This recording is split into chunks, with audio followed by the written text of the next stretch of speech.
Manifesto, Power, Violence, and Hypocrisy, A Historical Indictment. By Gurubesar Lancar Bagus.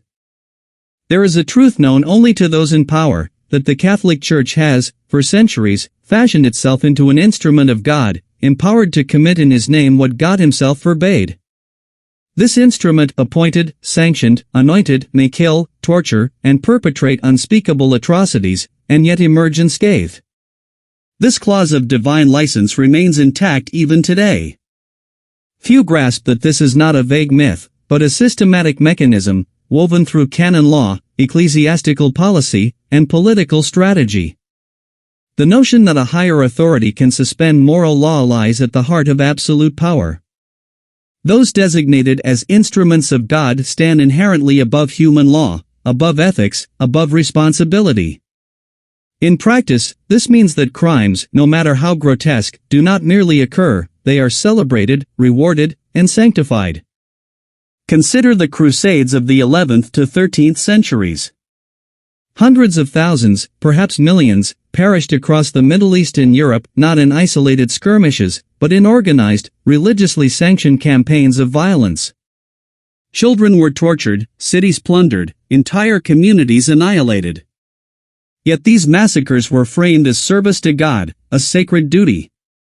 Papal blessing transformed killing into a holy act, the destruction of life into a form of salvation. The Inquisition in Spain and Italy exemplifies the same pattern. Women, men, and children were tortured to confess sins. Lives were burned, bodies mutilated, families shattered. Torture became bureaucratized, a systematic instrument of soul care. Justice was inverted, the greater the violence, the greater the justification. Look at colonial Christianization across the Americas, Africa, and Asia. In the name of God in Europe, peoples were exterminated, cultures obliterated, slavery legitimized.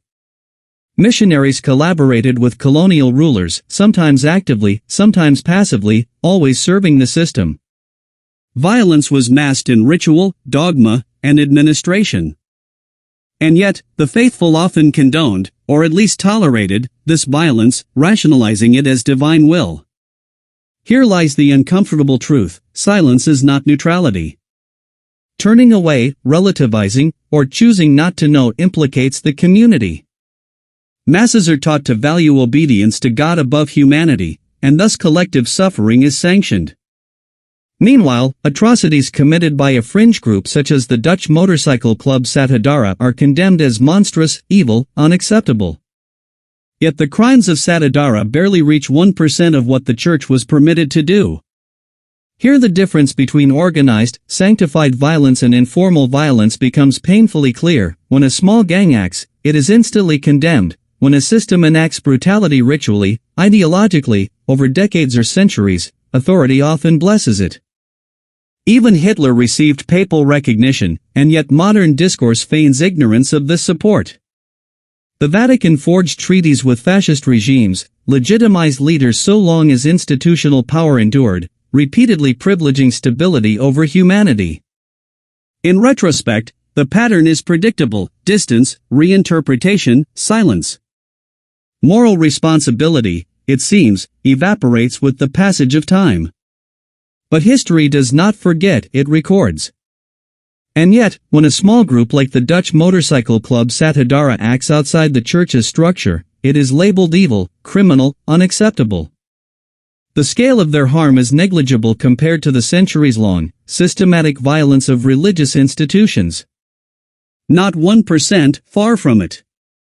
This raises an uncomfortable but necessary question: who defines evil? The act itself, or the authority executing it?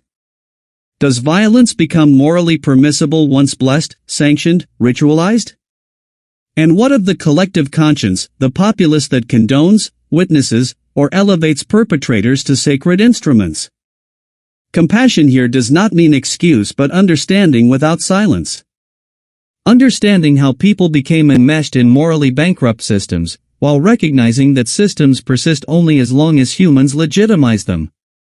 The greatest evil does not arise in fringe groups but in institutional power that places itself above human morality. Where no one answers for because God wills it, boundaries vanish, and where boundaries vanish, humanity disappears. Contemporary continuities, blessings, justice, and hypocritical law. The pattern persists today, state leaders seeking papal blessing before committing atrocities. Yet the hypocrisy extends beyond religion, the world, including international courts, judges selectively who is held accountable. Consider former Philippine President Rodrigo Duterte, prosecuted by the International Criminal Court in The Hague for crimes against humanity in his so-called war on drugs, which resulted in tens of thousands of deaths and systemic extrajudicial killings. In March 2025, Duterte was arrested at the ICC's request and held in Scheveningen pending trial. Charges implicate him in murder, torture, and other abuses during his tenure, with members of his administration and police, including Ronald de la Rosa, under investigation. Meanwhile, other powerful leaders accused of grave crimes evade justice, despite arrest warrants from the same ICC. Israeli Prime Minister Benjamin Netanyahu, for instance, faces an ICC arrest warrant, November 2024, for war crimes and crimes against humanity in the Palestinian conflict, but remains free in countries that host him. Russian President Vladimir Putin is sought by the ICC for alleged war crimes yet continues in power, unrestrained. This starkly reveals selective enforcement. Some leaders are prosecuted, while others remain untouched due to political alliances, realpolitik, or their nation's refusal to cooperate. States like the United States, China, and Russia lie beyond ICC jurisdiction, shielding their leaders from accountability despite serious allegations. The hypocrisy is undeniable. A system claiming to deliver justice often operates as a tool of power and political expediency, just as religious institutions for centuries legitimized violence. Thank you for listening.